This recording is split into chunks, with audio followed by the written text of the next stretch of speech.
Okay, so let's begin for today. So हम लोगों ने लास्ट टाइम डिस्कस किया था verse number 35। These are the prayers of Bhishmadev.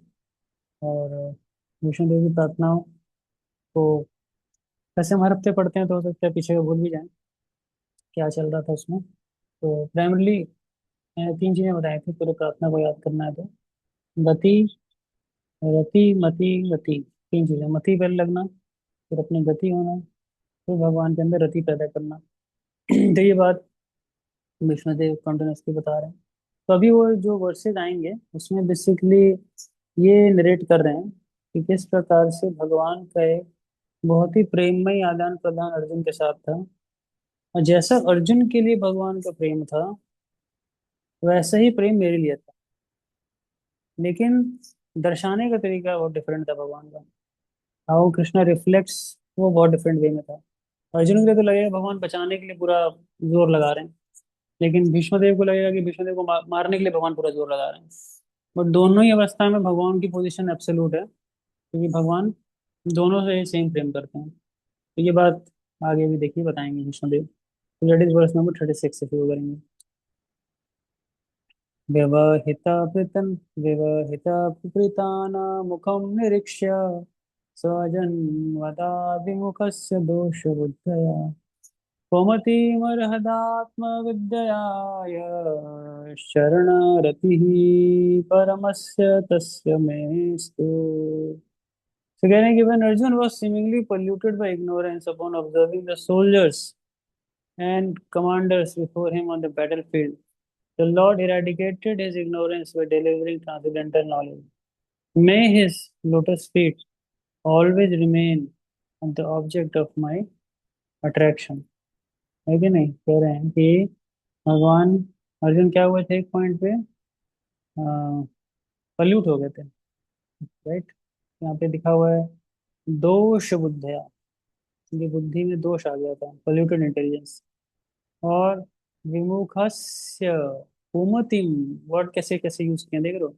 विमुखस्य, जो कि पूरी तरह से रिलेक्टेंट है भगवान की बात सुनने को लेके। कुमतिम, बहुत ही मतलब मति भी खराब हो चुकी थी। भगवान ने क्या किया था, अहरत, खत्म किया उसको। और कैसे खत्म किया, आत्मविद्या, एक दिव्य ज्ञान प्रदान करके। है, और उस भगवान को, उनके चरणों में मैं क्या करता हूँ, चरण रति ही परमस्य तस्य में वस्तु। उनके चरणों में मेरी रति पैदा हो, ऐसी मैं प्रार्थना करता हूँ। ये भगवान की मानता है। एक बार तात्पर्य पढ़ते हैं और फिर हम लोग इसका वो पढ़ेंगे, अर्थ समझेंगे क्या कह रहे हैं भगवान। पढ़िए तो आगे नाट में। The kings and the commanders were to stand in the front of the fighting soldiers. That was the system of actual fighting. The kings and the commanders were not so called presidents or ministers of defense as they are today. They would not stay at home while the poor soldiers or the mercenaries were fighting face to face. This may be the regulation of modern democracy, but when actual monarchy was prevailing, the monarch were not cowards elected without consideration of qualification. As it was evident from the battlefield of Kurukshetra, all the executive head of both the parties, like Drona, Bhishma, Arjuna, and Duryodhana, were not sleeping. All of them were actual participants in the fighting, which was selected to be executed at a place away from the civil residential quarters. This means that the innocent citizens were immune from all effects of fighting between the rival royal parties. The citizens had no business in seeing what was going to happen during such fighting. They were to pay one fourth of their income to the ruler, whether he be Arjuna or Duryodhana. All the commanders of the parties on the battlefield of Kurukshetra were standing face to face, and Arjuna saw them with great compassion and lamented that he was to kill his kinsman on the battlefield for the sake of the empire. He was not at all afraid of the giant military phalanx presented by Duryodhana, but as a merciful devotee of the Lord, renunciation of worldly things was natural for him, and thus he decided not to fight for worldly possessions. But this was due to poor fund of knowledge, and therefore it is said here that his intelligence became polluted. His intelligence could not be polluted at any time because he was a devotee and constant companion of the Lord, as it is clear in the fourth chapter of Bhagavad Gita. Apparently, Arjuna's intelligence became polluted because otherwise there would not have been a chance to deliver the teachings of Bhagavad Gita for the good of a polluted conditioned souls engaged in material bondage by the conceptions of the false material body. The Bhagavad Gita was delivered to the conditioned souls of the world to deliver them from the wrong conceptions of identifying the body with the soul and to re-establish the soul's eternal relation with the Supreme Lord. Atma Vidya, or transcendental knowledge of himself, was primarily spoken by the Lord for the benefits of all the concerned in all parts of the universe. तो here what we सी, फिर से एक बार word देखते हैं। तो इसमें कहते हैं वहमितः कृताना मुखम निरीक्ष्य। तो ये हम जानते हैं, सेन और मध्य विपश्च, अर्जुन भी कहते हैं गीता के अंदर भगवान को कि भगवान ये जो रथ है मेरा, उसको लेकर के सेना के बीचों बीच चलो, और मैं देखना चाहता हूँ कि कौन कौन बड़ा उत्साहित है मेरे साथ युद्ध करने के लिए। I want to see them. So now this is a very emotional affair, क्योंकि अर्जुन बिल्कुल भी कन्विंस नहीं थे युद्ध को लेकर के। क्यों? As a being a devotee ना, बहुत सेल्फलेस थे अर्जुन। ही नेवर थॉट कि मैं यार अपने स्वार्थ के लिए लड़ें। कि कई बार होता है हम सबको भी, हम सब भी जब कभी कोई सेवा करते हैं ना, जब बहुत ही इंट्रोस्पेक्टिव डिवोटीज होते हैं, तो वो उनके मन में आने लगता है यार ये सेवा मैं कर तो रहा हूँ, लेकिन कहीं ना कहीं मेरा स्वार्थ छिपा हुआ है इसके अंदर। इससे अच्छा मैं सेवा ही नहीं करता हूँ। देखा है, कई बार आता है मन में। जैसे हम प्रसादम का इंचार्ज बना दिया जाए तो नहीं बनेंगे हम ब्रो जी। हम प्रसादम इंचार्ज बन जाएंगे तो फिर हम ही प्रसाद खाते रहेंगे। हम अपने लिए छुपा के रख लेंगे, कुछ स्वीट आएगा एक्स्ट्रा तो उसको अंदर रख लेंगे, ये कर लेंगे वो कर लेंगे, बहुत सारी चीजें मन में चलती हैं। या हम मान लो किसी बेस या किसी भी जगह के हमको इंचार्ज बना दिया जाए, तो फिर हम अपनी चलाएंगे वहाँ पे। और हमारे ही सब कुछ चलेगा, हम रूल बनाएंगे, हम शेड्यूल बनाएंगे, लोग हमारे हिसाब से चलेंगे। तो कई बार जो बहुत अच्छे से बहुत ही डीप डिवोटीज होते हैं, कई बार पोजीशन वगैरह नहीं स्वीकार करते। क्यों नहीं करते? क्योंकि लगता है कि अगर ऐसा कुछ करेंगे तो फिर हम कृष्ण से फोकस हट जाएगा हमारा। लेकिन अब ये बहुत बड़ा इग्नोरेंस है एक्चुअली, बहुत बड़ा इग्नोरेंस है। इग्नोरेंस क्यों है? क्योंकि हम कोई भी चीज़ स्वीकार करते हैं संसार में कृष्ण की सेवा के लिए, बस यही एक पर्पस है। अगर कृष्ण की सेवा है, कृष्ण चाहते हैं तो करो। उसमें ह्यूमिलिटी ह्यूमिलिटी नहीं दिखानी चाहिए ज़्यादा, कि हम ज़्यादा ह्यूमिलिटी। ह्यूमिलिटी का मतलब ये नहीं है रिनाउंस करना। ये बहुत बड़ा कंसेप्ट मिसकंसेप्शन है एक्चुअली। लोग सोचते हैं जो ज़्यादा रिनाउंस्ड है वो बहुत हम्बल है। ये उल्टा हो सकता है। किसी के अंदर बहुत इंफियोरिटी कॉम्प्लेक्स हो, बहुत अपने को अपने बारे में ही नेगेटिव सोचता हो, तो वो भी हो सकता है कि कई बार हम्बल बन जाए। ऐसा होता है। एक डिवोटी ऐसे, मैंने एक बार उनको ऐसे टोका थोड़ा सा, मैंने बोला आप ना हम्बल बनने का नाटक करते हो, हम्बल हो नहीं। तो ना गुस्सा हो गए वो। तो कह रहे कि आप ऐसे कैसे कह सकते हैं। तो मैंने बोला देखो, आप जो प्रश्न पूछ रहे हो अपने आप में दिखाता है कि आप हम्बल नहीं हो। तो उनको लगता था कि क्योंकि सारे डिवोटी उनको काफी ग्लोरीफाई करते थे, बोले आप काफी हम्बल डिवोटी हैं ब्रो जी, बहुत ह्यूमिलिटी है आपके अंदर, कभी कुछ नहीं बोलते हैं, जब मिलते हैं दंडवत प्रणाम करते हैं, भक्तों के साथ हमेशा कभी लड़ाई नहीं किया आपने, ये वो है। सब लोग बहुत ग्लोरीफाई कर रहे थे उनको। बट मैंने एक बार ऐसे ही उनको थोड़ा सा वो कर दिया, टच कर दिया। मैंने बोला वो आप गलत गलत फहमी में हो। जो लोग कह रहे हैं आपको ना कि बहुत हम्बल हो, आप हम्बल हम्बल कुछ नहीं हो, खाली दिखावा करते हो ह्यूमिलिटी का। ओहो, इतना नाराज हो गए वो। बोले आप ऐसे कैसे कह सकते हैं। तो मैंने कहा कि इसलिए कह सकते हैं क्योंकि ये दिखा रहा है कि आप हम्बल नहीं हो। कि हम्बल आदमी ह्यूमिलिटी से भी अटैच नहीं होता है। हम्बल आदमी होता है ना, वो इससे भी अटैच नहीं होता है कि लोग मेरे को हम्बल कहेंगे, लोग मेरे बारे में क्या सोच रहे हैं। तो ये हमें थोड़ा सा निकल के आना चाहिए इस कंसेप्ट से बाहर, क्योंकि बहुत समय तक भक्त लोग हो ना हो हम्बल बनने का प्रयास करते हैं बस। हम्बल होते नहीं है, प्रयास करते हैं। लेकिन ये बहुत इंपॉर्टेंट कॉन्टेक्स्ट है। अर्जुन भी ऐसे ही थे। बहुत अच्छे डिवोटी हैं अर्जुन, वेरी गुड डिवोटी। और सही में वो अपने हर कार्य को आत्म मंथन करके देखना चाहते हैं कि क्या मैं वास्तविक रूप से जो कार्य करने जा रहा हूँ, क्या पर्पस क्या है इसका, what's the purpose of this act. लड़ाई करने हम जा रहे हैं, क्यों सेना के बीच में गए अर्जुन? बहुत बड़ा क्वेश्चन है ये। तो रथ लेकर के भगवान को कहाँ गए? पूरे बीचों बीच। और बोले दोनों साइड के मैं योद्धाओं को देखना चाहता हूँ। कह रहे हैं ना इसमें व्यवहिता प्रतान मुखम निरक्ष्य, सबके मुखों को मैं देख करके आना चाहता हूँ। इसमें कौन कौन है? स्वजन वधा, मेरे स्वजन है, मेरे दादाजी हैं, मेरे गुरु हैं, मेरे गुरु इतना प्रेम करते थे मेरे से, बहुत मुश्किल है। द्रोणाचार्य है और अर्जुन के संबंधों को अगर आप पढ़ोगे ना महाभारत में, तो इतना प्रेम है एक गुरु और शिष्य के बीच में, आप विश्वास नहीं करोगे। बहुत प्रेम करते थे द्रोणाचार्य, मतलब सही में, स्पेशली वो बहुत बायस थे अर्जुन को लेकर के। सही में बायस थे उन्होंने, मतलब बायसनेस का रीजन भी था उनका, क्योंकि अर्जुन सही में बहुत फोकस और बहुत ही मेधावी थे अपने आप में। और उनकी वो कुशलता को भीष्म द्रोणाचार्य ने कहाँ पे देखा था, जबकि उनको ने बोल रहा था पेड़ पे सब लोग देखो क्या दिख रहा है। एक्चुअली गुरु कई बार ऐसे टेस्ट कर लेते हैं, देखते हैं कि किस शिष्य का कितना वो होता है। तो Dronacharya, really Arjun was one of the very favourite sons, favourite students of Dronacharya. और वैसे ही सबसे कर्स्ड स्टूडेंट्स में से एक थे। Anybody, any idea? कर्स्ड मतलब उसको कर्स नहीं किए, मतलब बाद में जाके कर्स किया, लेकिन that was, anybody, any guess? किसी सुना है नाम? एक कांट। कोचिंग एकेडमी चलती है उसके नाम से कई जगहों पे। एकलव्य। परफेक्ट। एकलव्य थे। एकलव्य एक ऐसे शिष्य थे जो दिखाते थे, क्या दिखाते थे, कि मैं कितना निष्ठावान शिष्य हूँ, लेकिन सबसे बड़ा गुरुद्रोही कहा गया उसको। क्यों ऐसा कहा गया है? क्योंकि कभी गुरु ने स्वीकार ही नहीं किया आपको। पहली चीज तो गुरु भी तो स्वीकार करे, ये दोनों पार्टी का वो होता है, क्या नाम है, एक्सेप्टेंस दोनों पार्टी से। एक तरफा प्रेम थोड़ी है गुरु शिष्य का, दोनों तरफ से, गुरु भी स्वीकार करे शिष्य को और शिष्य भी गुरु को स्वीकार करे।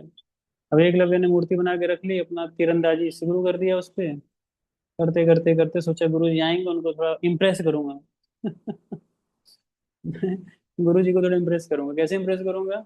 एक बेचारा बेजुबान कुत्ता, उसके मुंह में इतने तीर मार दिए कि बेचारा अपना जबड़ा ही बंद नहीं कर पा रहा है बेचारा। तो ये चीज देख के द्रोणाचार्य को बहुत गुस्सा आया। द्रोणाचार्य ने कुशलता को नहीं वहां देखा, कुशलता क्या है उस चीज को नहीं देखा। उन्होंने सोचा कि अरे ये क्या, किसने किया ये काम, देख बेजुबान जानवर, उसको इतना कष्ट दे रहा है कोई, इतने तीर मार के उसके मुंह में, कौन है ये?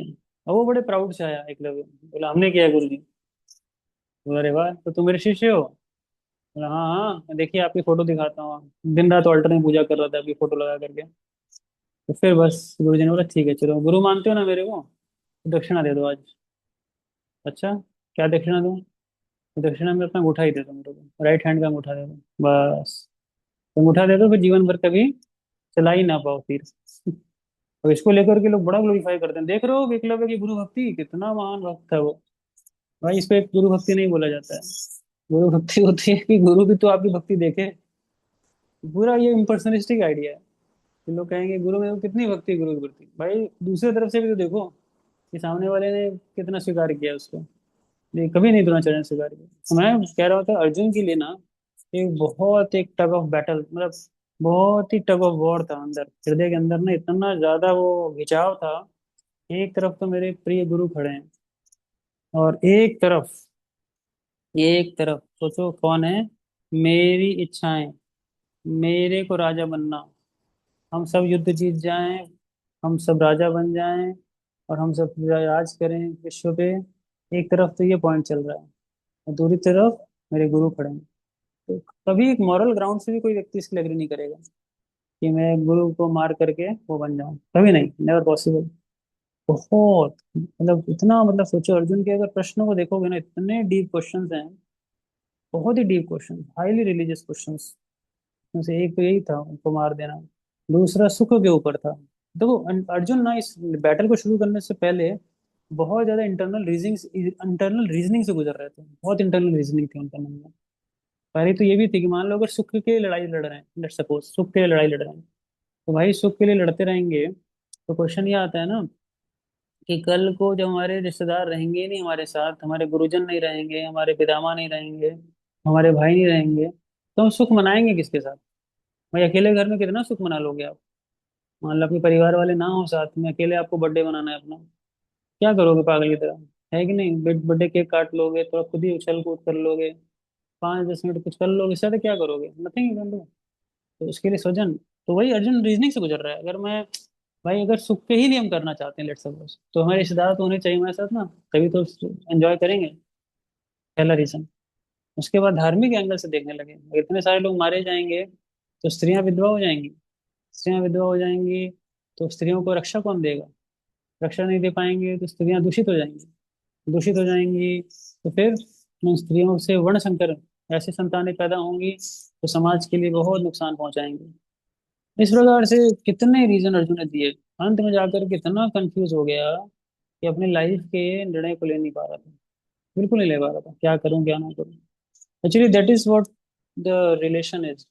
कुछ दिन पहले मैं गुरु के ऊपर बड़ा इंटरेस्टिंग चीज सुन रहा था, गुरु तत्व के ऊपर बहुत टच किया मेरे को पॉइंट कि गुरु तत्व होता क्या है, व्हाट इज गुरु तत्व। तो जो डिवोटी से सुन रहा था मैं क्लास, तो बहुत अच्छा बताया उन्होंने, बोला गुरु तत्व वो होते हैं, गुरु वो होते हैं एक्चुअली हमारे जीवन के कई ऐसे प्रश्न होते हैं अंदर ना, इसको हम रिजॉल्व नहीं कर पा रहे होते हैं अंदर से। अगर कोई व्यक्ति इसको रिजॉल्व कर सके ना, तो actually that is Guru, that is गुरु। वो गुरु होता है जो कि रिजॉल्व कर सके हमारे कई डाउट्स को, हमें रिवील कर सके उस नॉलेज को। एक्चुअल डेफिनेशन गुरु की होती है। वही गुरु तत्व कई प्रकार से हो सकता है, कई प्रकार से, शिक्षा गुरु के रूप में, दीक्षा गुरु के रूप में, पथ प्रदर्शक के रूप में, जिस प्रकार से। अब उस गुरु में भी क्या कंसेप्ट होता है एक और, अब आता है कि आपको किस गुरु तत्व से कितना बेनिफिट लेना है ये हमें खुद डिसाइड करना पड़ता है। तो उदाहरण बड़ा अच्छा दे रहे थे, जैसे कि आपको हाथ गर्म करने हैं अपने, तो या तो जलती हुई अग्नि हो लकड़ी में, उससे हाथ सेक लो, या तो मोमबत्ती से सेक लो। मोमबत्ती में भी क्या है, आग आती है ना, अग्नि आती है, लेकिन एक जलती हुई लकड़ी में भी खूब अग्नि आती है, बॉन फायर जिसको कहते हैं। दोनों में अग्नि है, लेकिन किसमें ज्यादा अग्नि है वो देखना पड़ता है। इसीलिए ये बहुत डिसाइसिव प्रिंसिपल होता है लाइफ का कि who am I taking my guidance from, और किससे मैं गाइडेंस ले रहा हूँ, किससे मुझे लेना चाहिए। और am I able to get, am I able to get all my doubts in my heart resolve, क्या वो रिजॉल्व हो रहे हैं, और रिजॉल्व होने के बाद क्या मैं सही से भक्ति में आगे बढ़ पा रहा हूँ, वेरी वेरी डीप क्वेश्चंस। इसीलिए अर्जुन का जो वो था ना प्रश्न के, जब सब कुछ खत्म किया, सरेंडर किया भगवान को ना, बड़ा सुंदर बात उन्होंने बोला ना, कार्पण्य दोषो अपह स्वभाव गच्छामि तां धर्म समूढ़चेत यश्रेयस्या निश्चित गुहितं मे शश्यस्ते हम शाधि मां तम प्रपन्नम। है ना, हे भगवान, मैं सही निर्णय नहीं ले पा रहा था, कृपणता के कारण मैं सही निर्णय नहीं ले पा रहा था, राइट राइट डिसीजन नहीं ले पाते, कई बार हम भी नहीं ले पाते, बहुत कंफ्यूज हो जाते हैं what to take what not to take. लेकिन फिर भी वो कहते हैं कि शिष्यस्ते, मैं आपका शिष्य हूँ, यह श्रेय निश्चित तन्मे, तो मेरे लिए श्रेयस्कर हो ना, प्लीज आप बताइए मेरे को और जो भी श्रेयस्कर हो, ताकि मैं क्या कर सकूं, लाइफ को उस हिसाब से ले सकूं। और भगवान भी क्या थे, गुरु का पद निभाते हुए, पहले दोस्त थे, दोस्ती से बात नहीं जम रही थी। और कई बार जीवन में होता है दोस्ती से बात नहीं जमती है, जैसे होता है ना, कई बार कोई डिप्रेस है, कोई डिमोटिवेटेड है, तो बाहर की दुनिया में एक चीज होती है जिसे कहते हैं पेप टॉक्स। पेप टॉक्स होते हैं, बूस्टिंग टॉक्स होती हैं कि बार ऐसी बातें कर दो, ऐसा कर दो, उत्साहित हो जाएं। नॉर्मली दोस्त लोग के लिए बोला जाता है, दोस्त लोग को ऐसे करना चाहिए, इंस्पिरेशनल टॉक्स करनी चाहिए ताकि अपने फ्रेंड्स को अपलिफ्ट कर सकें। लेकिन एक समय पे जाके नहीं चलता है, एक समय पे ना एक्चुअली हमें खुद चाहिए हाँ ना में आंसर चाहिए होता है। आप देखोगे कई बार, मतलब मैंने जो अपने पर्सनल लाइफ से देखा है ना, डिवोटीज हम लोग के पास नॉर्मली अपने डिसीजंस को वैलिडेट कराने आते हैं, है ना, पूछने आते हैं कोई सही कर रहे हैं कि नहीं कर रहे हैं, क्योंकि कॉन्फिडेंस नहीं होता है कि वो डिसीजन सही है कि नहीं सही है। और कोई उसको वैलिडेट कर दे कि हाँ जी सही कर रहे हो, तो कॉन्फिडेंस आ जाता है, कॉन्फिडेंस आ जाता है कि जी हाँ ये ठीक बोला है मैंने। कल ही की बात है, कल बेस में मॉर्निंग में क्लास थी, एक डिवोटी यंग है, और वही कह रहे बोली जब से भक्ति शुरू किया, बहुत नए हैं, नए भी नहीं मतलब 1 डेढ़ साल हो गया। देखो आस्किंग कि मैंने ना अब पढ़ाई करने की मन नहीं करती है, पढ़ाई करने का मन नहीं करता, पहले मेरे अंदर बहुत इच्छा थी को पैसा कमाऊं, लेकिन अब पैसे कमाने की ज़रा इच्छा नहीं रह जाती है, मतलब जीवन में ना बड़ा हल्का हल्का होता जा रहा है सब कुछ। तो मैं क्या करूं। तो मैंने की ये बताओ आप क्या दिन भर करोगे, क्या फिर दिन भर भजन कर लोगे, ये बताओ। कैन यू चैंट होल्ड, हाँ कैन यू रीड होल्ड, बाबा जी बन सकते हो, नहीं ना। तो अर्न करो ना, what is wrong in earning, खूब अर्न करो, लेकिन अर्निंग करो, लेकिन इतना याद रखना, अर्निंग में 50% शेयर कृष्णा का होना चाहिए, तब तो अर्निंग का मजा है। अगर 50% शेयर नहीं है भगवान का, तो फिर अर्निंग बाइंडिंग है। तो समा कहते कहते कहते कहते बहुत लंबी बात चली, अंत में जाके जब उनकी थॉट्स को कहीं एक वैलिडेशन मिल गया, हाँ जी ठीक कह रहे हैं, बस तब हो गई बात कंफर्म, अब फुल फ्लेज वो लग गए। सेम चीज थी। अब अर्जुन का डाउट कोई सरल डाउट नहीं था, अर्जुन का क्या पॉइंट था, एक तो मेरी इच्छा है मैं युद्ध ना करूं, लेकिन ये इच्छा बताएं कैसी है, ये मुझे ही संतुष्ट नहीं कर रही। कई बार होता है, हम लड़ाई झगड़ा करके, कई बार देखोगे आप लाइफ में कि आप किसी चीज के लिए बहुत झगड़ा करो, मेरे को ये चाहिए, ये चाहिए, ये चाहिए, ये चाहिए, ये चाहिए, ठीक है ना। तो जब चीज मिल भी जाती है ना, तो बड़ी फीकी लगती है कुछ समय के बाद। लगता है यार जिसके लिए मैं इतना लड़ाई किया था कोई वर्थ नहीं उस चीज का, है कि नहीं। जितना मैंने अपना एनर्जी लगाया था उतना किया था, कोई वर्थ नहीं। एक्चुअली अर्जुन के साथ भी सेम चीज था। अर्जुन अपने अंदर बहुत रीजनिंग कर रहे हैं, लेकिन उनको पता है वो सारे आंसर मेरे को सेटिस्फाई नहीं कर रहे हैं अंदर से कहीं। जितने भी रीजन दे रहे हैं खुद ही बोले। देखो भगवान ने कुछ नहीं बोला, फर्स्ट चैप्टर देखोगे भगवान बड़े जेंटलमैन है, चुपचाप सुन रहे हैं अर्जुन क्या बोल रहा है, बस सुनते जा रहे हैं। इसलिए हमें किसी को गाइड करे ना, पहले सुनती शांति से सुनना चाहिए उसको। जब सुनोगे देखना कुछ समय के बाद तो खुद कंफ्यूज हो जाता है, अंदर आपसे खुद ही बोले ब्रो आप ही बता दो क्या करना है, बस हम तो खुद ही दिमाग घूम गया हमारा बोलते बोलते। और हमें पता है जो हम बोल रहे हैं हम खुद संतुष्ट नहीं हैं उससे। तो कहने का मतलब है बहुत इंटरेस्टिंग है, बहुत इंटरेस्टिंग है फर्स्ट चैप्टर। अगर किसी को काउंसलिंग प्रिंसिपल सीखने हो, first chapter is one of the best chapter. इतने ब्यूटीफुल अच्छे अच्छे से कंसेप्ट्स हैं, कैसे किसी को गाइड करना चाहिए, भगवान ने कितना पेशेंस दिखाया था, और व्हाट नॉट। बहुत अच्छा, बहुत ही अच्छा सेक्शन है। चलो उधर नहीं जा रहे हैं, जैसे इस वर्ड्स पे आना चाह रहा था मैं। तो भगवान ने जब इस पोजीशन ले लिया ना गुरु का, भगवान ने अर्जुन को पहले डांट लगा दी। डांट क्यों लगाई बोले, डांट क्यों लगा दिया बेचारे को, बेचारा ऐसे ही रोग आ रहा है, ऊपर से डांट भी लगा दिया आपने।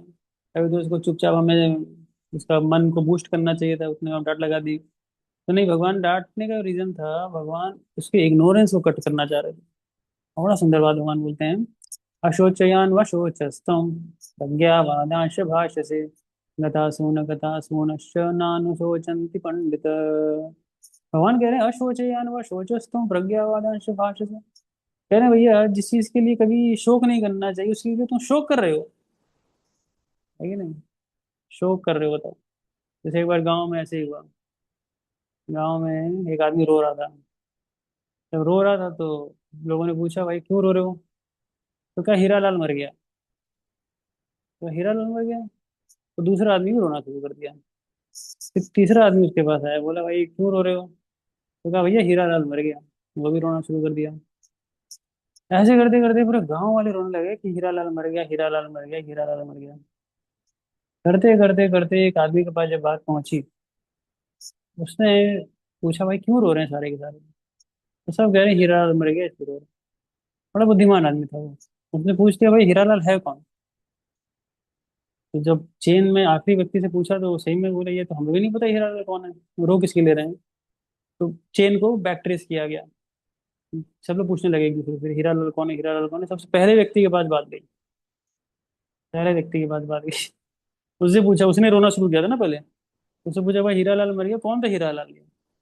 तो बोला अरे मैं धोबी था और मेरा गधा था हीरा लाल, उसको लेकर के मैं जाया करता था धोबी घाट में कपड़े धोने के लिए। ओहो, अब सबके आंसू सूख गए। तो वहां पे कॉन्टेक्स्ट आता है कि गधे के मरने पे क्यों रोए सब। पहले तो नॉलेज नहीं थी सबको कौन था, लेकिन जब नॉलेज हुई तो क्या पता चला, अरे बाबा वो रोने लायक चीज नहीं थी भाई। किसी का गधा मर जाए कौन रोएगा बताओ, आप रोगे। मान लो कई बार होता है, मैंने देखा है कई घर में देखा था किसी का पेट मर गया था। वो जो माता जी जिन थी इतना रो रही थी पेट के मरने पे। तो उनके पड़ोस में एक व्यक्ति थे, उनसे पूछा गया भाई, वो पूछे कि भाई क्यों रो रही है लड़की इतना। तो बताया भाई उसका कुत्ता मर गया। वो भाई चकित रह गए, मतलब थोड़े पुराने वो थे, मतलब गाँव के व्यक्ति थे। वो भाई कुत्ता मरने पे कौन रो रहा है, रोता है इतना। तो उन्होंने बोला भाई कुत्ते के मरने पे इतना कौन रोता है। और वो समझा रहे हो व्यक्ति, अरे प्रभु जी आप नहीं समझ रहे हैं, बहुत अटैच थी कुत्ता, बड़ा इंग्लिश ब्रीड का कुत्ता था, ये था वो था। और वो कह रहे हैं भाई मेरे तो दिमाग में क्लिक ही नहीं कर रहा है ये बात, कुत्ते के मरने पे कौन इतना रोता है, मर गया मर गया, आए दिन कुत्ते मरते हैं। अब आप देख रहे हो रेफरेंस पॉइंट क्या है। एक व्यक्ति को कोई फर्क नहीं पड़ रहा है, ये कुत्ता मर गया है, और एक रो रो के बुरा हाल है उसका कि मेरा कुत्ता मर गया है। तो एक्चुअली में यही है दुनिया का दुख एक्चुअली वही है। हम सब किसी बात को लेके शोक करते हैं ना, एक्चुअली में वो ऐसे ही है जैसे हीरा लाल मर गए और साथ में वो कुत्ता मर गया। नो वैल्यू, कोई वैल्यू नहीं है। एब्सोल्यूट डिस्टेंस देखो कोई वैल्यू नहीं है, और कुछ समय के बाद हमें भी कोई वैल्यू नहीं लगती उसकी। जब कोई इंसिडेंट लाइफ में गुजर जाती है ना, 1 साल 1.5 साल 2 साल हो चुका होता है, उसके बाद हमें लगता है ठीक है यार हो गया हो गया, कौन इतना दुखी होता है, नहीं होते लोग दुखी। Life is a part of life, let's go on, it's a part of life, go on, निकलो आगे चलो। तो कहने का अर्थ क्या था, अर्जुन को भगवान ने ये बोला, अर्जुन की अज्ञानता को खत्म किया। अब आप देखो यहाँ पे क्या कह रहे हैं, भीष्म पितामह कह रहे हैं जब इन्होंने अपने इनको देखा, सारे युद्ध करने आए, सब कुछ किया, तो उसके अंदर दोष बुद्ध है यार। अर्जुन के अंदर क्या हो गया था, बुद्धि खराब हो चुकी थी उसकी, दिमाग खराब हो चुका था। इसके लिए दो शब्द और देखो आगे आएंगे, दोष बुद्धया कुमतिम, मति खराब हो चुकी थी उसकी। जो मति कृष्ण में लगनी चाहिए, वो मति कृष्ण में न लगे, कहाँ लग गई, कुमति हो गई, एक गलत जगह लग गई, पुअर फंड ऑफ नॉलेज। भगवान ने क्या किया, अहरत, अहरत मतलब उसको हटाया। कैसे हटाया, आत्मविद्याया, आत्मविद्या दे करके, ट्रांसेंडेंटल नॉलेज दे करके। इसीलिए आप देखिए, किसी के भी दुख को जीवन में हटाना हो, आपको ये आत्मविद्या देनी चाहिए। क्योंकि देखो, आप उसके सांत्वना दे सकते हो, उसको आप अच्छी बातें कर सकते हो, सोलेस कर सकते हो, लेकिन वो सब चीजें टेम्पररी होती हैं, कुछ समय तक ही असर करती हैं, है कि नहीं। वास्तविक चीज जो असर करती है ना, वो क्या असर करती है, आत्मविद्या। अगर उसको ये समझा दो कि देखो, आप शरीर नहीं, आप आत्मा हो, और आपका भगवान से आत्म संबंध है, तो वो चीज उसको बहुत एलिवेट करेगी। भगवान ने इसी आत्मविद्या का ज्ञान अर्जुन को वही गीता में दिया। ये बहुत जरूरी था। जब तक भगवान ने अपने संबंध को, अर्जुन के संबंध को भगवान के संबंध के साथ नहीं स्थापित किया ना, तब तक ये आत्मविद्या पूर्ण नहीं होती है। इसीलिए अर्जुन का जो लास्ट में जाके रियलाइजेशन था ना, गीता की शुरुआत का तो मैंने बता दिया आपको, लास्ट में जाओगे 18 चैप्टर के, वहां पे उन्होंने अपनी नेक्स्ट रियलाइजेशन शेयर की। Final realisation of Arjun after hearing the Bhagavad Gita, है ना। नष्टमोह स्मृतिर्लब्ध्वा तत्प्रसादान्मयि उच्यत स्थितोऽस्मि गतो संदेह करिष्ये वचनं तव, करिष्ये वचनं तव। क्यों इतना इतना बड़ा सरेंडर कैसे डेवलप कर लिया उन्होंने। इतना बड़ा सरेंडर डेवलप करने का एकमात्र कारण था अर्जुन का, क्योंकि भगवान ने उनके मोह को नष्ट किया। नष्ट मोह स्मृति लब्धवा, उनकी स्मृति को वापस ले आए, मोह को नष्ट कर दिया। तो ये दो चीजें बहुत महत्वपूर्ण है। हम भी अगर किसी की रियल हेल्प करना चाहें ना, तो हमें ये साइंस को समझना चाहिए कि कैसे हम लोगों को ना, उनके ये इग्नोरेंस से बाहर निकालें। अब वो बड़ी सेंसिटिविटी से करना पड़ता है। कई बार हम लोग स्ट्रेट अवे बातें बोल देते हैं, कोई दुखी है तो कह देंगे भाई तुम सही नहीं आत्मा हो। कोई बीमार पड़ा हुआ है, बिस्तर पे पड़ा हुआ है, गोलियां खा रहे हैं, इंजेक्शन लग रहे हैं उसको, और हम पहुंच गए गीता लेकर के और बोले तुम शरीर नहीं, तुम आत्मा हो। तो ऐसे नहीं चलेगा, क्योंकि वहां पे आप फ्रेंड हो, गुरु नहीं हो। आपसे सामने वाला क्या एक्सपेक्ट कर रहा है, वो बहुत क्लियर होना चाहिए। वो आपको गुरु की तरह नहीं देख रहा है, वो आपको फ्रेंड की तरह देख रहा है, पहला पॉइंट। फ्रेंड की तरह गए हो तो बहुत प्रेम से बातें करो, थोड़ा सा फ्रेंड से बातें करोगे करोगे करोगे, जब उसके दिल तक पहुंच जाओगे ना, वो खुद ही पूछेगा यार, बहुत परेशान हूँ मैं, बहुत दुखी हूँ मैं, क्या बताऊँ। उस समय क्या करो, कुछ अच्छा से प्रसंग उठाओ, भागवतम से, गीता से, चैतन्य चरितमृत से। सही बता रहा हूँ।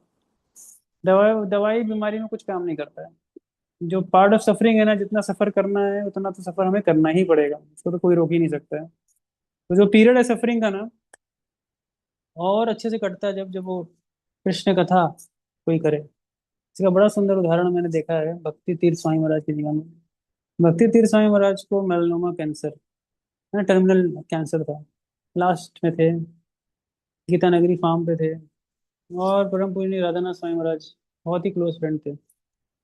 तो महाराज ने इस बात को शेयर किया। अगर आप उनकी आत्मकथा में जर्नी होम पढ़ोगे, तो उनका जर्नी होम लिखने की इंस्पिरेशन ही यहीं से आई थी, क्योंकि उन्होंने लास्ट के मोमेंट्स में भक्ति तीर्थ महाराज को बहुत सारी चीजें शेयर की थी। तो उन्होंने जब इंस्पायर किया तब महाराज ने लिखा, नहीं तो महाराज ने कभी मेंशन नहीं किया था आज तक कि वो उनका क्या मतलब जर्नी रहा, जो भी पूरा इंडिया आना, सब कुछ करना।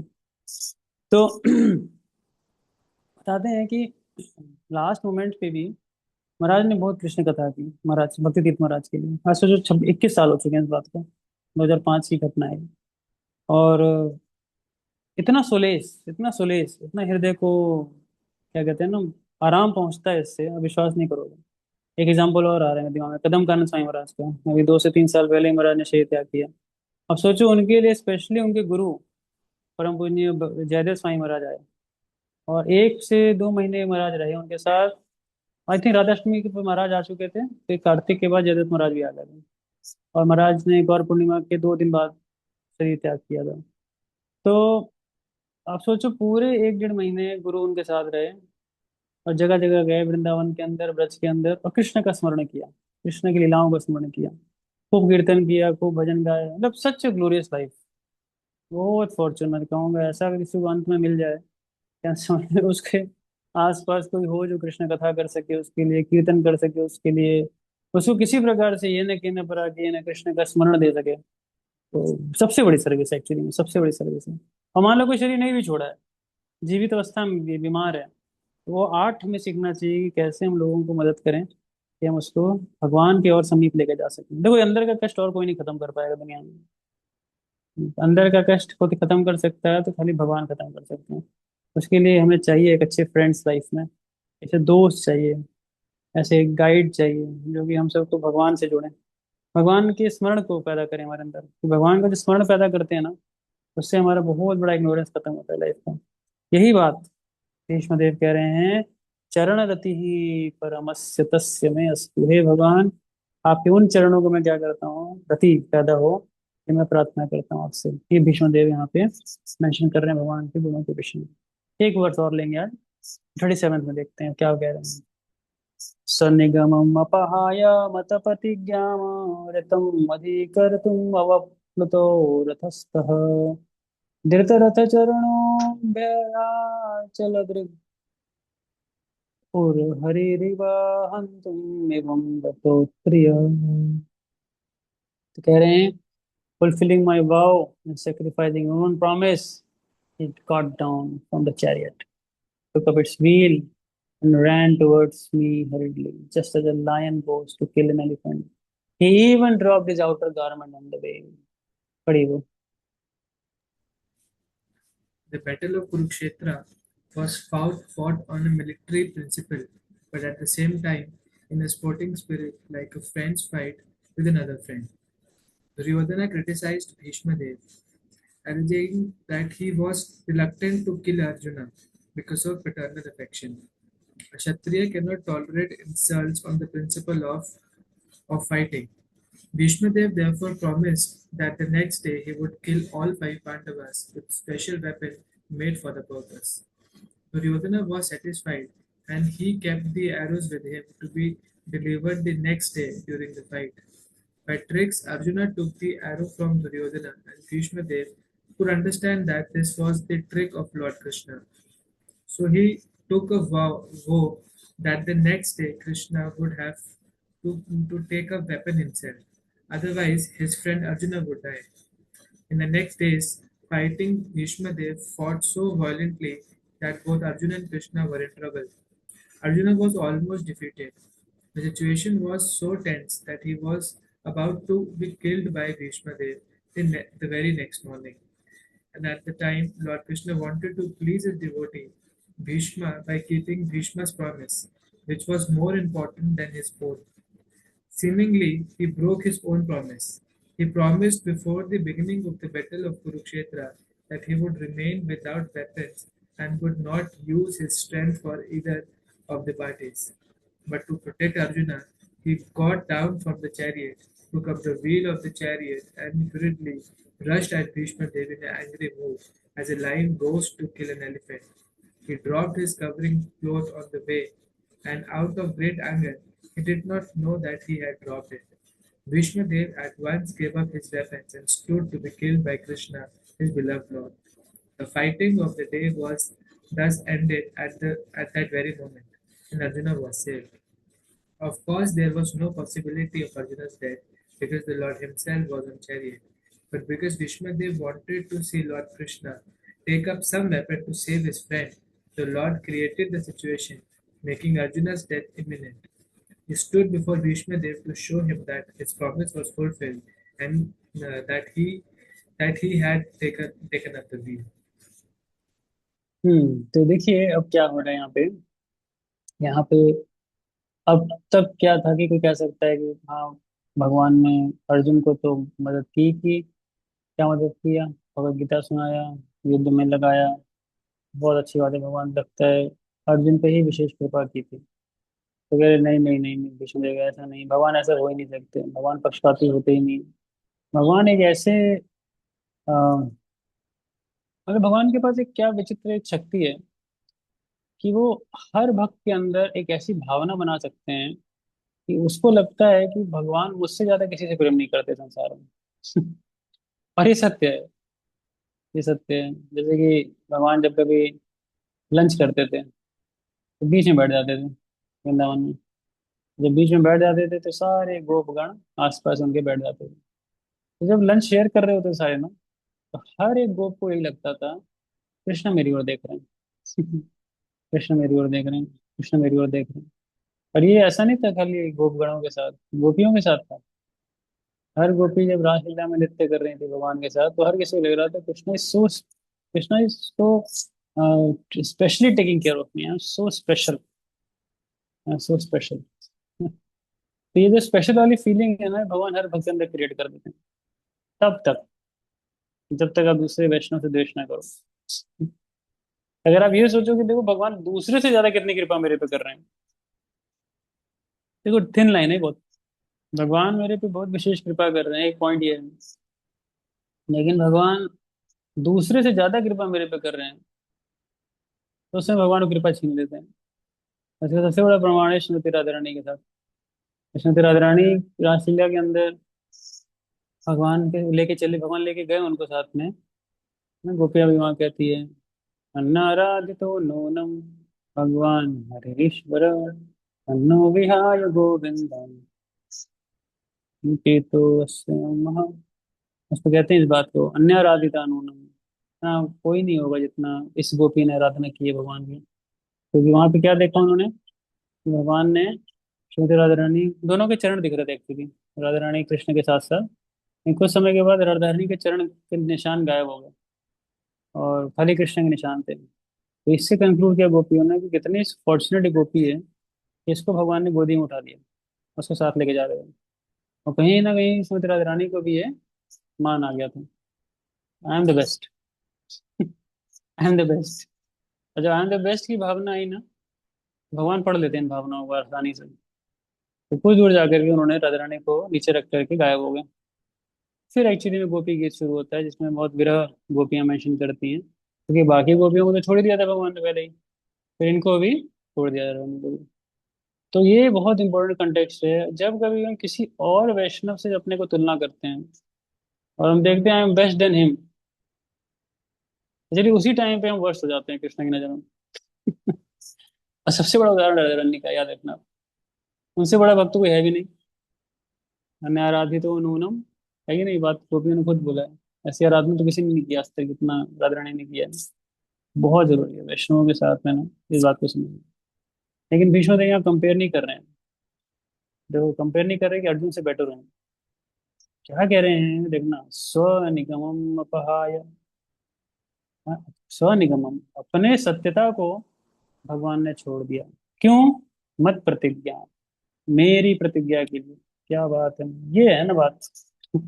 ये है भगवान, ये असली भगवान है, ये प्रेम है भगवान का। भगवान रामचंद्र शायद ये काम ना करें, लेकिन भगवान श्री कृष्ण ने ये कार्य कर दिया। क्या, स्वनिगम अपहाय मत प्रतिज्ञा, अपनी प्रतिज्ञा को त्याग दिया भगवान ने, किस लिए?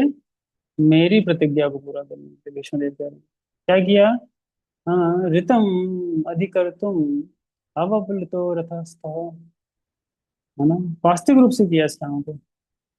कैसे किया, कर्तुम क्या किया, अवप्लुतः नीचे उतरे, रथ से नीचे उतर गए भगवान युद्ध में, बताओ, रथस्थः। और जो रथ था वहां से नीचे उतरने के बाद धृत रथ चरण अभया, जो रथ का पहिया नीचे गिर चुका था ना, टूट करके, इतना बाण मारा था भीष्म देव ने कि चक्के वक्के सब अलग हो गए थे रथ के। सोचो आप क्या फाइट हुई थी उस दिन। और जो चक्का नीचे गिरा था रथ का, उसको उठा करके धृत रथ चरण अभयात, अभयात मतलब बहुत जोर से भागे भागे, वेंट हरिडली, जोर से। और विश्वास नहीं कर सकते, भगवान इतने आवेश में आ चुके थे कि भगवान भूल चुके थे कि उनके पास इतनी शक्तियां हैं। परास शक्तिर विविधैव श्रूयते स्वाभाविकी ज्ञान बल क्रिया च, ये वो उपनिषद का वर्ष है। इसमें बताया गया है कि भगवान इतने ज्यादा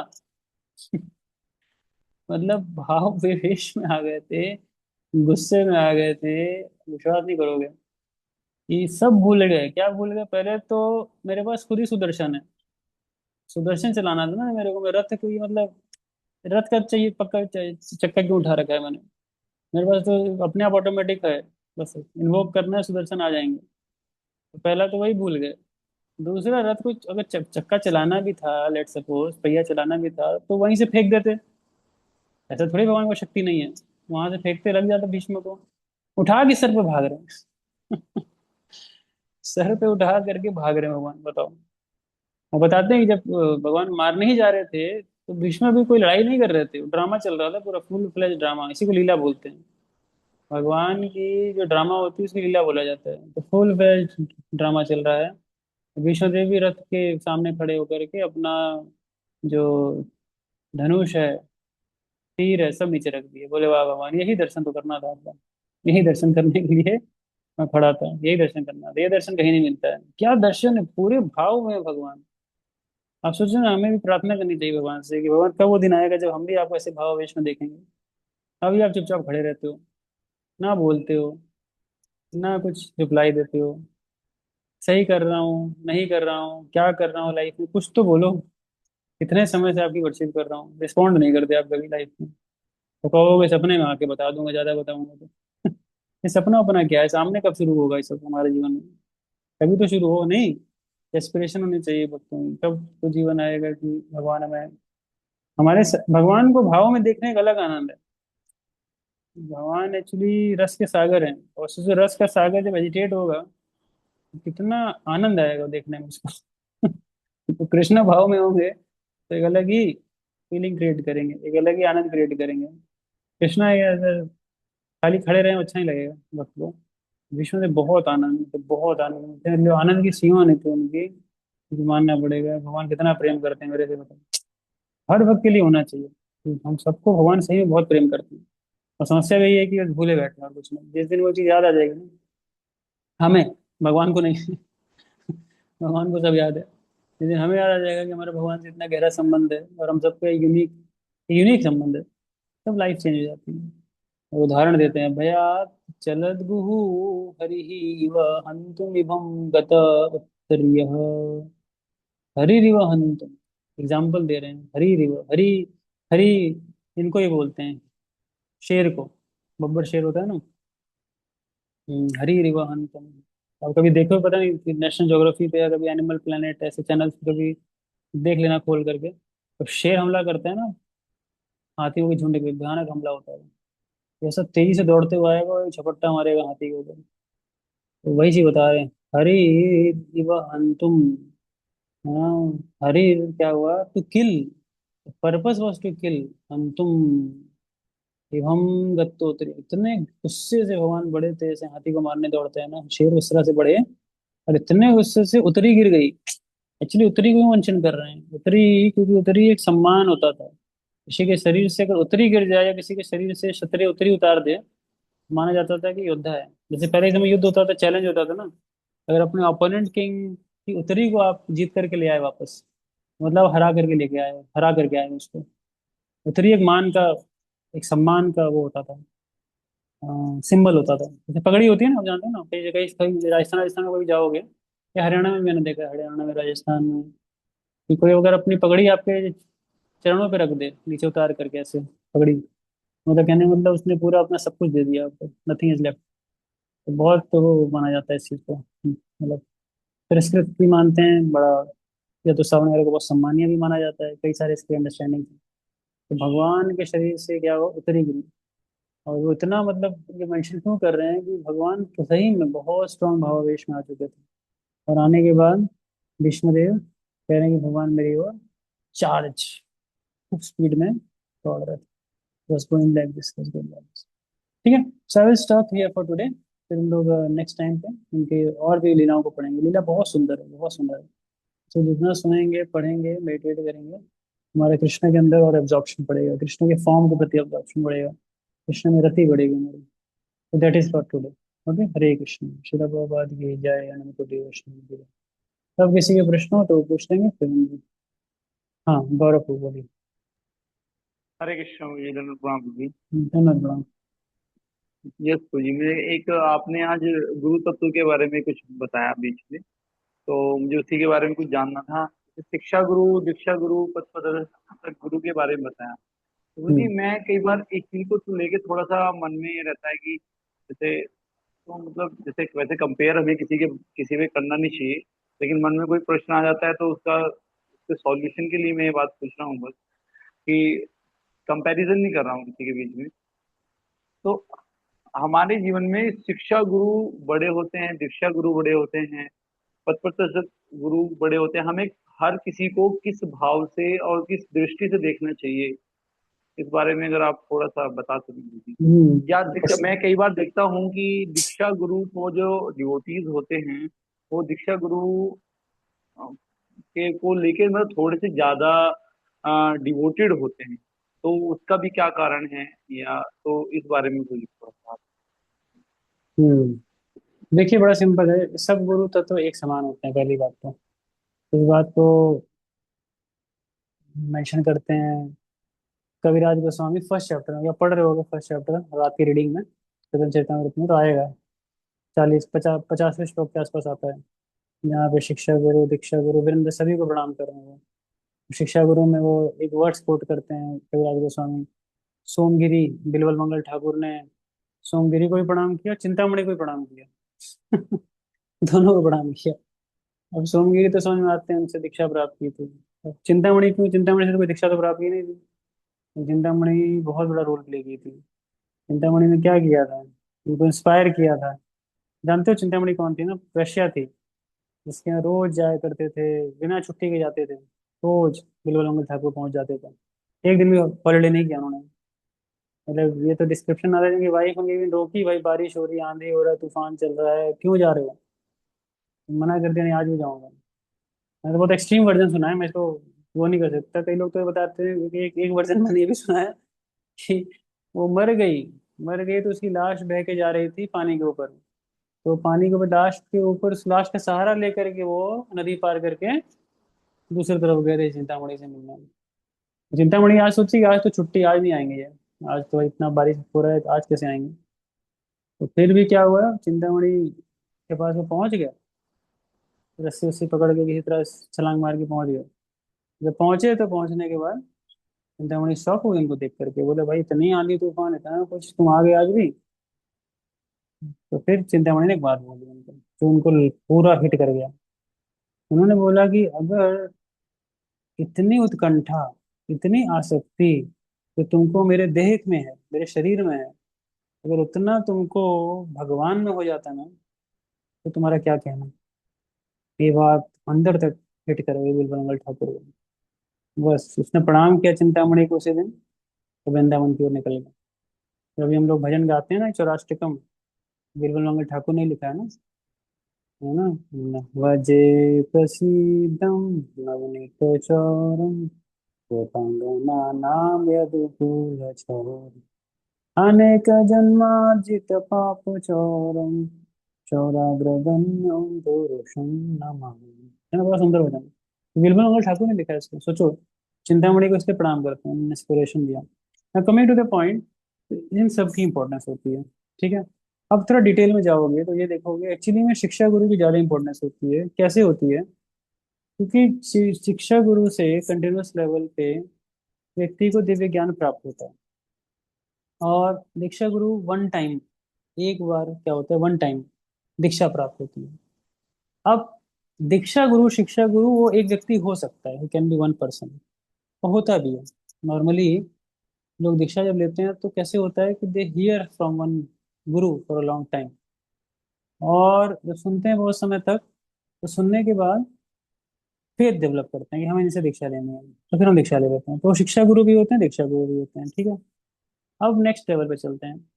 लेकिन शिक्षा गुरु का और ज्यादा महत्व, और ज्यादा एक्चुअली रोल क्या होता है, अगर आप देखोगे ध्यान से, तो वो हमारे लाइफ के जितनी जटिल समस्याएं हैं उसको सुलझाने वाला होना चाहिए, सुलझाने वाला होना चाहिए, तब एक्चुअली गुरु हुआ वो, है ना। तो इसीलिए ये बात बहुत महत्वपूर्ण है कि शिक्षा गुरु का महत्व दीक्षा गुरु से ज्यादा हो जाता है। अगर वही डे टू डे लाइफ में अगर शिक्षा दीक्षा गुरु इतना समय दे सकें अपने शिष्य को, कि उसके समय समय पे मिल करके उसकी समस्याओं को सुलझा सकें, तो फिर वन ऑफ द प्रोमिनेंट शिक्षा गुरु वो भी हो सकते हैं। इस्कॉन जो अभी टॉप लीडरशिप है काफी वर्क कर रही है इस चीज पे, तो कोशिश चल रहा है कि हम कई दीक्षा गुरु बनाएं आने वाले टाइम में, ताकि एक शिष्य का अपने गुरु के साथ एक आत्मीय संबंध हो। है कि नहीं? पहले भी देखा होगा, घर घर में, गांव गांव में गुरु जी से मिलने लोग चले जाया करते थे।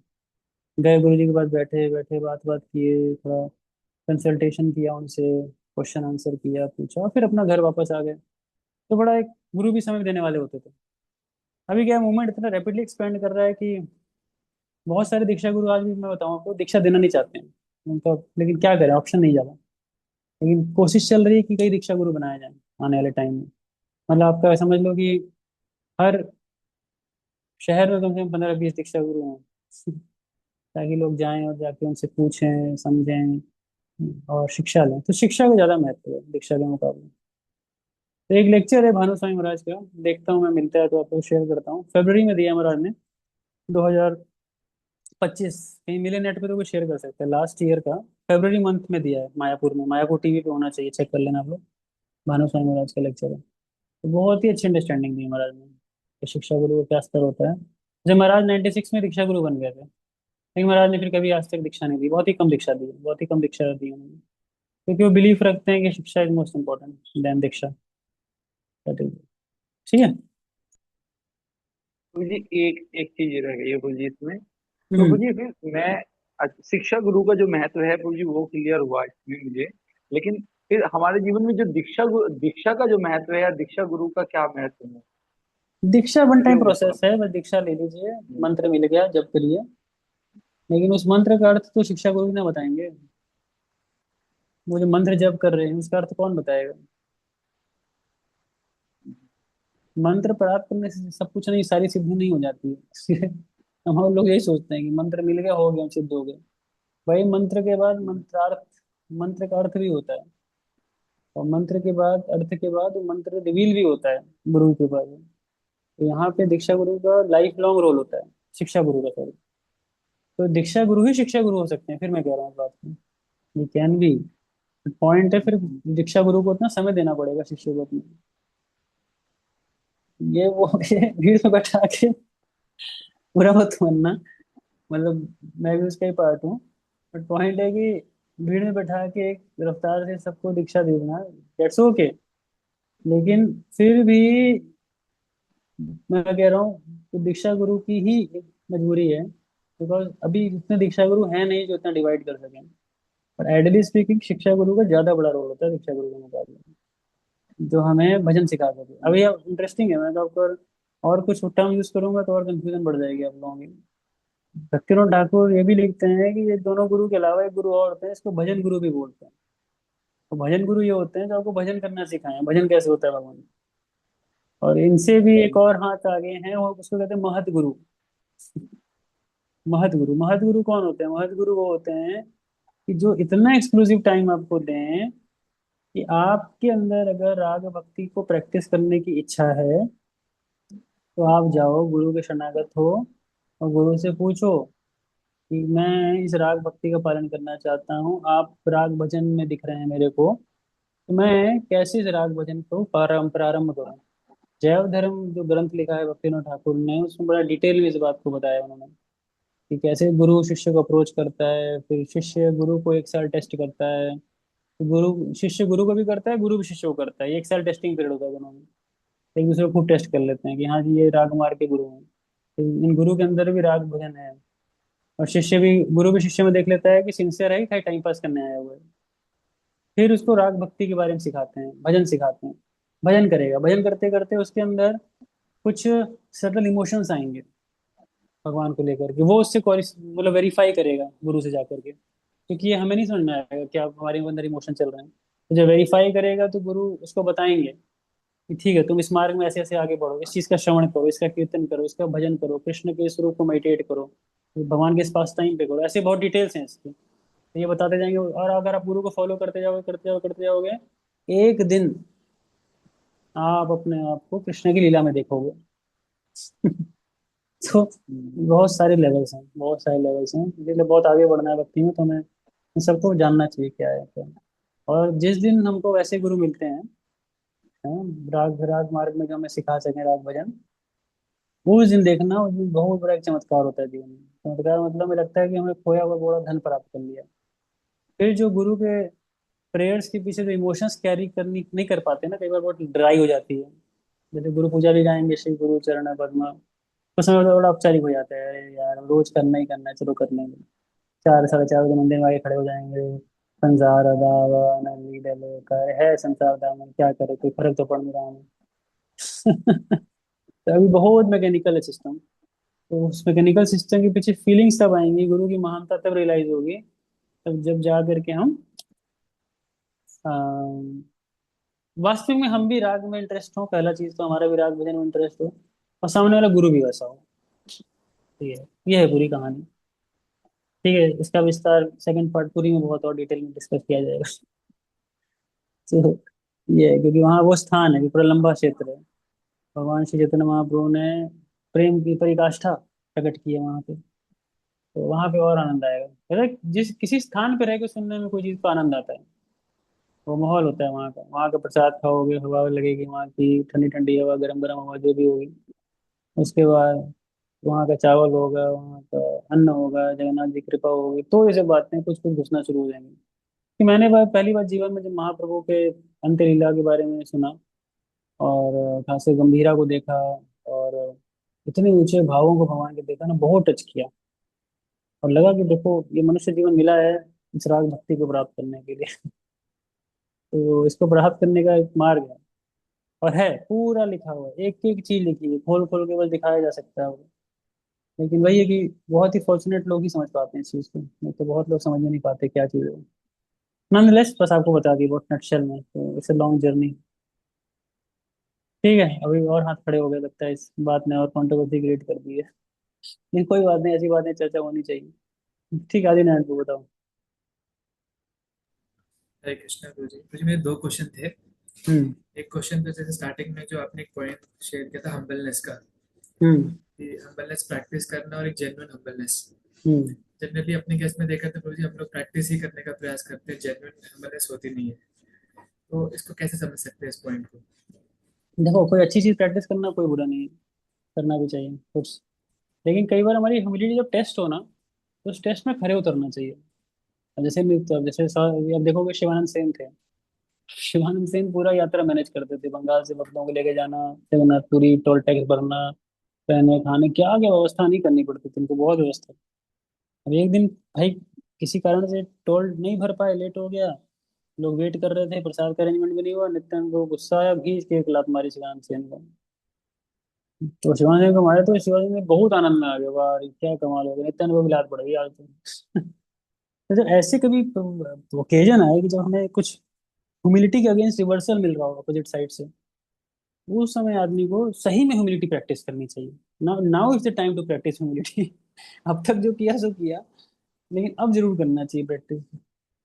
ये नहीं समझ पाते वो कई बार। तो अगर उनको बोल दे कि भाई आप हम्बल नहीं हो, तो बड़ा बुरा लगता है। भाई हम पूरा लेने वाली बात क्या है, हम्बल नहीं हो तो नहीं हो, मान लो नहीं हम्बल। लेकिन हम्बल नहीं है, लेकिन हम्बल होने का प्रयास जरूर करेंगे।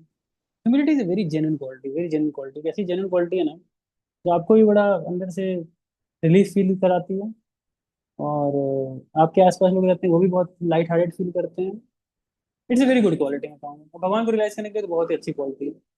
जितनी ट्रांसेंडेंटल रिलेशन है ना, वो सब डिसेंड करेगी हार्ट के अंदर, प्रोवाइडेड बस आप हम्बल रहो, सब मिलेगा आपको, भगवान सब देंगे। जहाँ ह्यूमिलिटी नहीं है, जहाँ ब्लॉक लग गया ना, ब्लॉकेज आ गया, तब तो भाई कुछ नहीं हो सकता। तो मर्सी रुक जाती है उस टाइम पे। ये पॉइंट। Yes yes. ये सेकंड क्वेश्चन ने किया था कि जैसे कि आपने भक्ति तीर्थ महाराज का और कदम महाराज के रेफरेंस में पॉइंट बताया था कि या तो हमारे पास ऐसे डिवोटी सर्कल होना चाहिए कि जो हमें इस तरीके से अपलिफ्ट कर सके या कोई कृष्ण कथा दे सके। तो जी जैसे हम देखते हैं खासकर डिवोटीज में कभी कभार हम देखते हैं कि बहुत जो मास्टर प्रैक्टिसिंग डिवोटीज होते हैं जिन्होंने बहुत देर तक हमारे कृष्णा कॉन्शियस प्रैक्टिस की होती है, बट कुछ पॉइंट ऑफ टाइम के बाद वो लोग छोड़ देते हैं, या फिर वो अपनी चीज़ों में स्ट्रगल करते हैं बहुत सारी चीज़ों को लेकर। तो उनके लिए हमारा एक जेन्युइन कंसर्न होता है कि मतलब कि इन्होंने बहुत देर तक कृष्णा कॉन्शियस प्रैक्टिस की है और इनको वापस कृष्णा कॉन्शियसनेस को रिस्टार्ट करना चाहिए। बट हम लोग अपनी तरफ से बस वैसा कंसर्न रखते हैं, बट उनकी साइड से वैसा कंसर्न होता नहीं है वापस रिवाइव करने का। या तो हम देखते हैं वो स्ट्रगल कर रहे हैं, बट अब वो अपने स्ट्रगल्स को स्ट्रगल नहीं मानते, और सारी फिलोसफी सुनने के बाद भी उनको मटेरियल वर्ल्ड ज़्यादा एंजॉयमेंट लगता है। फिर वैसे केस में हमें कैसे फिर रिएक्ट करना चाहिए? देखो सीधी सी बात है, ऐसे लोगों के साथ भगवान भी बहुत संघर्ष कर रहे हैं। भगवान भी संघर्ष कर रहे हैं और हमें भी संघर्ष ही करना पड़ेगा इन लोगों के साथ, क्योंकि माया बहुत बहुत बहुत शक्तिशाली है, इट्स नॉट इजी। तो हमें तो एक पहले तो इनके प्रति बहुत सेंसिटिव कंपैशन रखना पड़ता है, और फिर हमें अपने एक्शंस पे ऐसा रखना पड़ता है कि हम कभी भी ऐसा बिहेव ना करें जिससे कृष्ण से और दूर जाएं। तो दूर ना जाए, कम से कम जहां तक है उतना तक मेंटेन करें डिस्टेंस, जितनी डिस्टेंस है। और फिर मौका देख करके कोशिश करना चाहिए कि किसी तरह घिसते रहें, थोड़ा थोड़ा थोड़ा थोड़ा घिसते रहें। फिर उसके लिए इंटेलिजेंस चाहिए हमें थोड़ी सी। हमें देखना पड़ेगा कुछ तो ऐसे कॉमन पॉइंट ऑफ इंटरेस्ट हैं जिसमें उसको अच्छा लगता है। कीर्तन अच्छा लगता है, धाम यात्रा अच्छा लगती है, प्रसाद अच्छा लगता है। ये ना कि ना परा कि है ना मना कृष्ण निवेश है। बस हमें प्रयास करना है कि उसका मन भगवान में लगता है, भले वो कितना भी एंटी क्यों ना हो। बहुत एंटी है, हमें देख के ही एकदम खून खोल रहा है उसका। तो हमें बस, फिर हमें नहीं जाना चाहिए उसके आगे, ये भी बहुत बड़ा प्रचार है। हम उसके आगे जा ही ना, हमें देख के गुस्सा करते हैं मान लो, क्या होता है हम ही से नाराज होकर भक्ति छोड़ा हुआ है। कई बार यही हो सकता है। तो उसमें भलाई यही है कि हम प्रचार ही ना करें उसको, अपने आप देखोगे वो वापस आ जाएगा एकदम। ये भी एक मेच्योरिटी चाहिए उसको समझने के लिए। तो बस यही, वो बड़ी डिफिकल्ट, बहुत आसान नहीं है। इसमें माया बहुत प्रबल प्रबल है, बहुत शक्तिशाली है। दूसरों के प्रति बहुत हमें सेंसिटिव और करुणा रखनी चाहिए, बस यही एक सलूशन है इसका। ठीक है। ठीक है। जगन्नाथ मोहन को।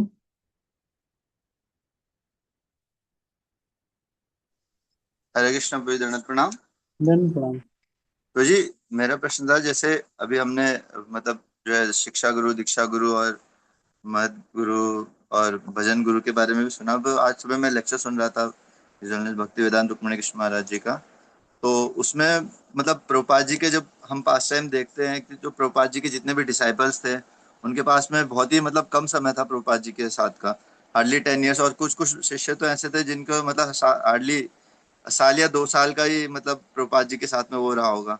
और इतना डीपली मतलब, और मतलब कुछ समय भी नहीं रहता था, प्रभुपाद तुरंत इंस्ट्रक्शंस देते थे। और जैसे वो एक माता जी का वो आ रहा था कि वो उनको रशिया में भेजा और उनको बोला कि जो है आपको यहाँ पे सेवा करनी है, और जैसे रशिया में भी जो भक्त बनाए प्रभुपाद जी ने। तो क्या मतलब अभी हम अपने कंटेक्स्ट में हम देखते हैं कि इतना समय लग रहा है, सब कुछ करते हैं, फिर भी ग्रोथ देखते हैं तो बिल्कुल एकदम बहुत ही कम रहती है। क्या कुछ शरणागति की कमी है हमारे अंदर, सरेंडरनेस की कमी है? और कुछ मतलब बड़ा मतलब वो लगता है कि हाँ, जैसे प्रभुपाद जी के शिष्यों को देखते हैं तो काफी कम समय था, और चैलेंजिंग सिचुएशंस तो हमसे ज्यादा थी, ऐसे कंफर्टेबल सिचुएशंस भी नहीं थी हमारी तरह। फिर भी प्रभु जी मतलब ये चीज थोड़ा सा मन में चल रहा था। देखो भक्त, एक नॉर्मल भक्त होना भी एक बहुत बड़ी बात है। हमेशा कुछ बड़ा ही करना भक्ति नहीं होती है। समझ लो, ये हमारी डेफिनेशन थोड़ी सुधारनी पड़ेगी। ये मोड ऑफ पैशन के कारण ऐसा सोचते हैं कुछ बड़ा ही करना है भक्ति में। वो माता जी शादी करने जा करके कमाल कृष्ण महाराज ये कर लिए, वो ऐसा कर लिए। इनके अलावा भी बहुत भक्त हैं जिन्होंने ध्यानपूर्वक माला की है। ये भी भक्त हैं और भी भक्त हैं। तो don't, you cannot take one side of example. अगर हम ये सोचे ना कि खाली कुछ बड़ा ही करना भक्ति है, तो फिर शायद ही कुछ ही लोग सिलेक्ट हो पाएंगे भक्ति के लाइन में। बाकी तो रिजेक्टेड लॉट है। क्या लगता है, ऐसा है भक्ति में? नहीं ना। भगवान सबको इंक्लूड करके चलते हैं। तो साइंस को समझो क्या है, साइंस ये कहता है, और साइंस में सबको आना पड़ेगा एक दिन, कि कृष्ण के प्रति स्मरण विकसित करना। अंते नारायण स्मृति। ठीक है। अंते नारायण स्मृति, this is the sum and substance of the teachings. तो बड़े बड़े प्रोजेक्ट करके उस स्मृति को प्राप्त कर लो, ताकि भजन करके प्राप्त कर लो, ये आपको डिसाइड करना। It is individual cup of T. But एक स्टैंडर्ड प्रोसेस जो आचार्य देते हैं वो यही देते हैं, श्रवण कीर्तन ध्यान पूर्वक करिए, उससे स्मरण विकसित होगा भगवान का। अगर स्मरण विकसित होगा तो फिर धीरे धीरे स्मरण और डीप होता जाता है समय के साथ। तो ये जो प्रोजेक्ट्स करना है, बड़े बड़े चीजें करना है, ये हमारे उसी स्मरण को हेल्प करता है। हम डायरेक्टली कृष्ण के बारे में नहीं सोच पाते, तो हम कृष्ण के प्रति जब कोई कार्य करते हैं उसके द्वारा हम कृष्ण के बारे में सोचते हैं। जैसे हमें बड़ा मंदिर बनवाना है, तो कॉन्स्टेंटली सोचेंगे कि भगवान के लिए मंदिर बनाना है, ऑल्टर कैसे बनाएंगे, भगवान यहाँ विराजमान होंगे, भगवान के भक्तों को प्रसाद कहाँ कराएंगे, भगवान का कीर्तन कहाँ पे होगा, भगवान की क्लास कहाँ पे करेंगे, दूसरों को अट्रैक्ट करने के लिए मंदिर का स्कल्पचर कैसे बनेगा, आर्किटेक्ट कैसा होगा। तो मतलब आप कर्म के द्वारा याद कर रहे हो भगवान को, है ना। और एक स्मरण होता है जो डायरेक्ट कर सकते हैं। तो हमें धीरे धीरे उस डायरेक्ट पे पहुंचना है, आज नहीं तो कल। और तब तक सेवाएं करें, खूब सेवा करें, सरेंडर में कोई कमी नहीं है, मैंने लगा सरेंडर कमी है। हमें थोड़ा प्रैक्टिकल होना पड़ेगा, उस समय जरूरत थी, आज कोई जरूरत नहीं है रशिया जाने की। हाँ, हो गया प्रचार रशिया में। आज कहीं जाने की जरूरत नहीं है, आज खाली अपने मन से जूझ लें। सबसे बड़ी लड़ाई यही है अंदर की, मैं कहता हूँ। है कि नहीं? आज की डिमांड अलग है, आज की रिक्वायरमेंट बहुत अलग है। आज की रिक्वायरमेंट मेरे ख्याल से अब जो हमें फेज जिससे गुजर रहा है मूवमेंट ना, वो हमें सही में बहुत क्वालिटी डिवोटीज चाहिए। जितना झंडा गाड़ना था 10-15 साल में गाड़ लिया हमने। डिस्ट्रीब्यूशन भी खूब कर लिया, बड़े बड़े प्रोजेक्ट्स भी बहुत हो गए, काफी नाम भी कमा लिया। अब क्या करना है? अब थोड़ा सा इतने सॉलिड भक्त बनने चाहिए कि ये मूवमेंट अब चले आगे। नहीं तो जो आदि नारायण गुरु का प्रश्न था, कहाँ गए सारे वैष्णव ठाकुर बड़े बड़े? इतने झंडे गाड़ने वाले आदमी दिखते, क्यों नहीं दिखते? तो don't become a devotee like a shooting star. Shooting star होता है ना, तेजी से आया तेजी से निकल गया। कब आया मूवमेंट में, कब निकल गया, किसी को पता भी नहीं चला। आज देखो 20 साल 25 साल पुराने भक्त कहाँ है? कहीं नहीं दिखते अब। क्यों नहीं भक्तों के संग में आना चाहते हो? क्यों नहीं भक्तों के संग बैठ के जप करना चाहते? क्यों नहीं भक्तों के संग के बैठ के भगवान की कथा सुनना चाहते हैं? क्या हो जाता है 20-25 साल में लोगों के साथ? इस पे थोड़ा गहरा चिंतन मनन होना चाहिए। है कि नहीं? ये टफ, ये ज्यादा टफ है, मैं कहूँ ये ज्यादा टफ है। आगे समझ में थोड़ा समराइज करके बोल रहा हूँ। यस प्रभु जी। प्रभु जी, और दूसरा मतलब जो एक मतलब प्रश्न था वो ये था कि जैसे हम देखते हैं कि जब मैंने बताया था कुछ मतलब जो डिसाइपल्स उन्हें हार्डली मतलब प्रभुपाद जी का बहुत ही कम मतलब संग मिलता था। फिर भी थ्रू आउट लाइफ अभी भी देखते हैं कि इतनी एज तक वो जो है वो प्रभुपाद जी के इंस्ट्रक्शंस को हार्ट एंड सोल बना के और चलते भी हैं और भक्ति में आगे प्रोग्रेस भी करते हैं। उनके पास में मतलब जैसे शिक्षा गुरु और प्रभुपाद जी के बाद में तो प्रभुपाद जी की शिक्षाओं के अलावा और कुछ मतलब वही एक चीज था बस केवल। और नहीं, हाँ हाँ वो है। हाँ, इस चीज में भी थोड़ी सी प्रभु जी वो चाहिए थी क्लैरिटी। नहीं नहीं नहीं, तो देखो बड़ा सिंपल है, निरंजन स्वामी महाराज तो पास से कहीं मिले ही नहीं आज तक लाइफ। कभी नहीं मिले, दीक्षा लेटर से हो गई।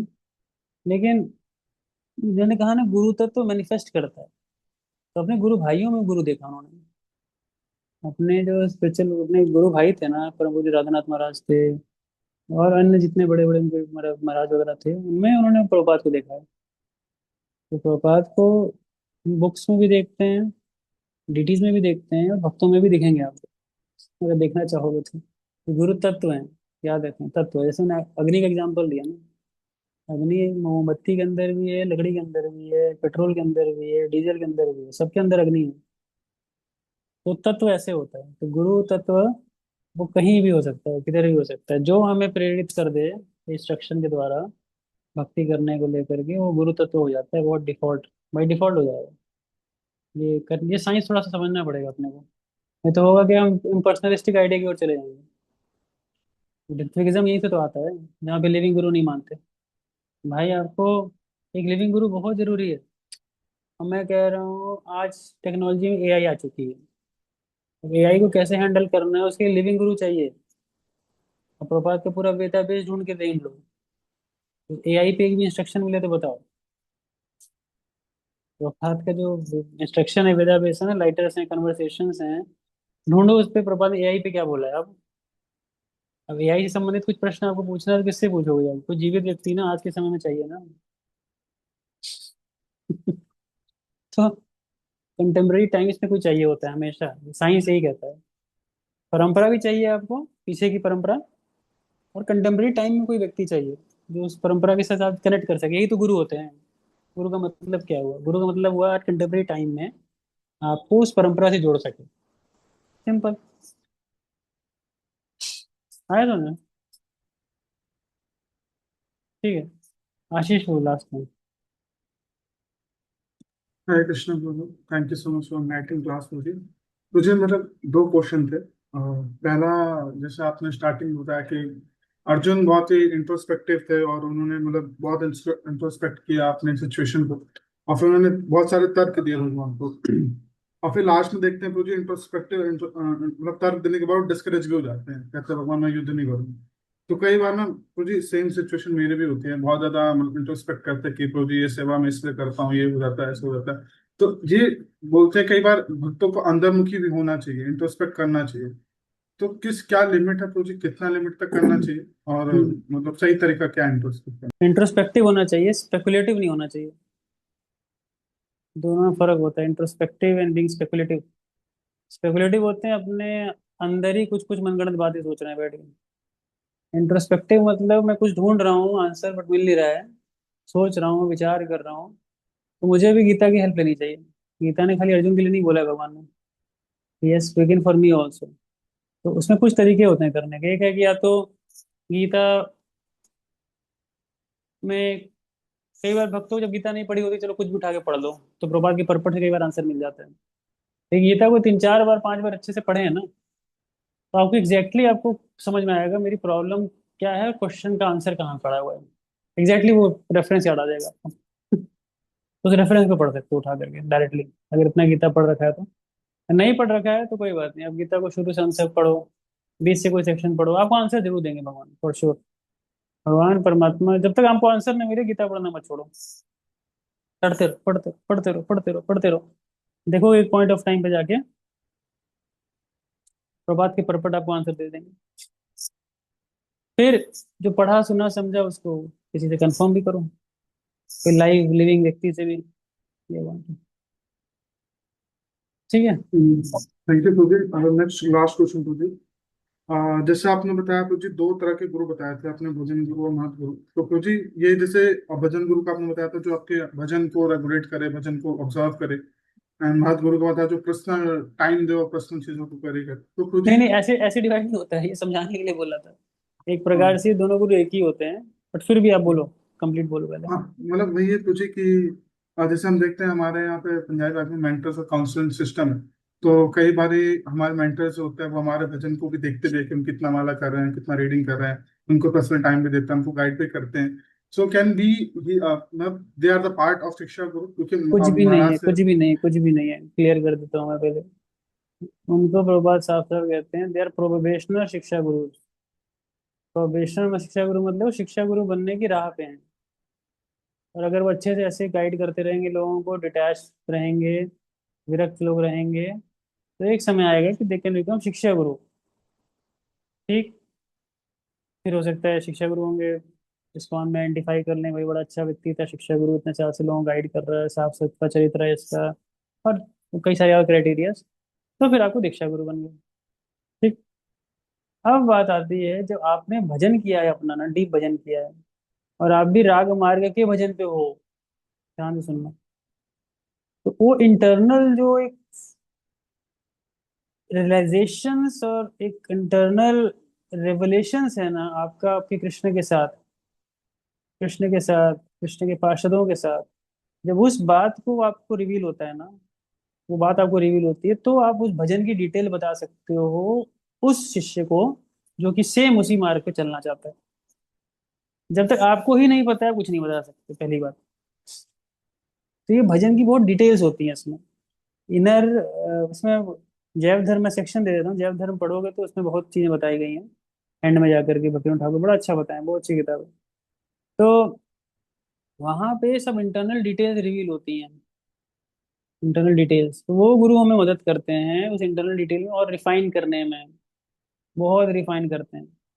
देखो ABCD भी सीखना होता है ना, घर पे बैठ के नहीं सीख सकते, या किताब पढ़ के नहीं सीख सकते। उसके लिए कोई चाहिए जो आपके भजन को पहले समझे, सुने, आखिर आपके अंदर चल क्या रहा है, आपके अंदर चल क्या रहा है, आप देखोगे। इसलिए एक सबसे बेस्ट तरीका होता है किसी को देखने का कि कितना वो भजन मार्ग में प्रशस्त है, पहले देखो क्या क्लास देता है वो, व्हाट ही स्पीक्स। और जो स्पीक करने से पहले ये भी देखो कितने लोगों में क्या बोलता है, क्या उसका मैसेज कांस्टेंट है हर ऑडियंस में। कई बार ऑडियंस बड़ी होगी तो खूब धुआंधार क्लास लोग देते हैं, लेकिन 4 लोग बैठे होंगे, अरे छोड़ो यार, क्या इनको क्लास देना है? अरे आप भजन मार्ग में हो ही नहीं, आप पब्लिक के पीछे भाग रहे हो।